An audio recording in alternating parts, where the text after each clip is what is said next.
假如把一頭剑齒虎扔进现代安第斯山脈，它能統治這裡嗎？剛出生的你只有家貓大小，四肢還站不穩，標誌性的犬齒只是牙齦下小小的凸起，連野兔都抓不住。你只能躲在岩洞深處，靠捡食岩縫裡的啮齒類死鳥果腹。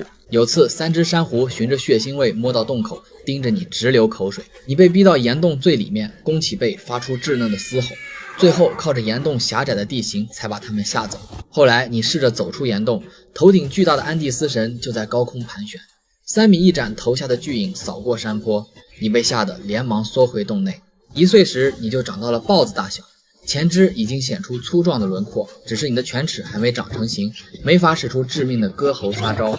捕獵全靠前爪拍擊，經常追着山兔跑出去几百米，最後累得气喘吁吁也抓不到。你天生就不擅長奔跑，后肢短，腰部緊湊，爆发力驚人，耐力卻差得離譜，100米之外速度就會斷崖式下跌。2歲這年，你肩高接近1米，體重突破150公斤，犬齒長到了15厘米，終於有了頂級掠食者的雛形。你把活動範圍擴張到高山草甸邊緣，第一個要收拾的就是當初欺負你的珊瑚群。你埋伏在灌叢後面，等領頭的雄狐靠近，猛地撲出去，一掌就拍斷了他的脊梁骨。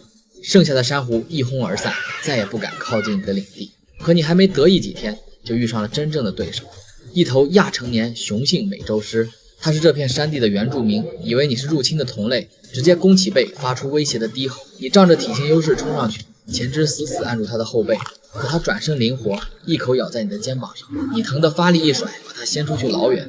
它見你力量遠超預期，夾着尾巴逃進了密林。這一仗你贏了，但也吃了虧，肩膀的傷口流了好幾天血。你這才明白，現代貓科雖然體型小，但靈活性、耐力都在你之上。真打纏鬥，你討不到便宜。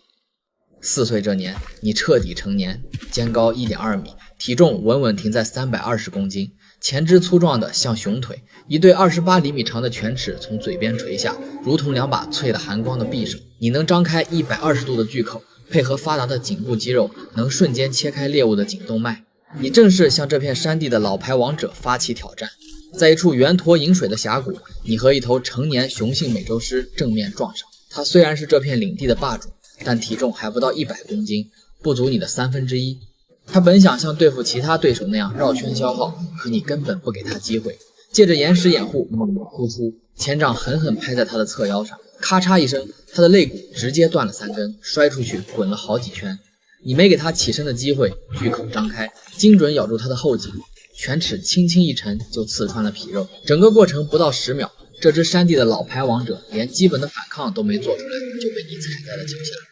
你成了高山草甸的新晋霸主，可你很快就發現，想統治整個安第斯山脈根本不可能。首先是獵物的問題，安第斯山的主力獵物是猿駝和駱馬，它們跑起來時速能到50公里，耐力還極強。你爆發力再強，衝刺距離也超不過100米，一旦第一擊沒中，就只能眼睜睜看着獵物跑遠。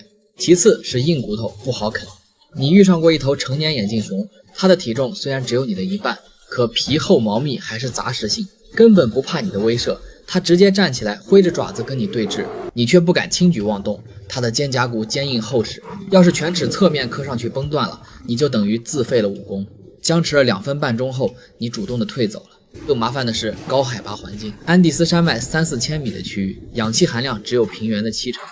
你這種肌肉量極大的爆發力型獵手，剧烈運動幾分鐘就會缺氧喘氣，根本沒法長時間戰鬥。很多時候，你明明占上風，卻因為體力不支，只能看着對手逃走。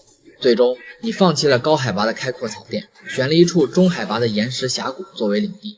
這裡地形崎嶇，適合伏擊，有固定的猿駝群路過，也很少有大型族群來騷擾。你有最鋒利的劍矢，卻也有最明顯的短板。你單體戰力無敵，卻適配不了整片山地的生態。你沒成為統治者，卻成了安第斯山脈最隱秘的獵手，安穩地活了下來。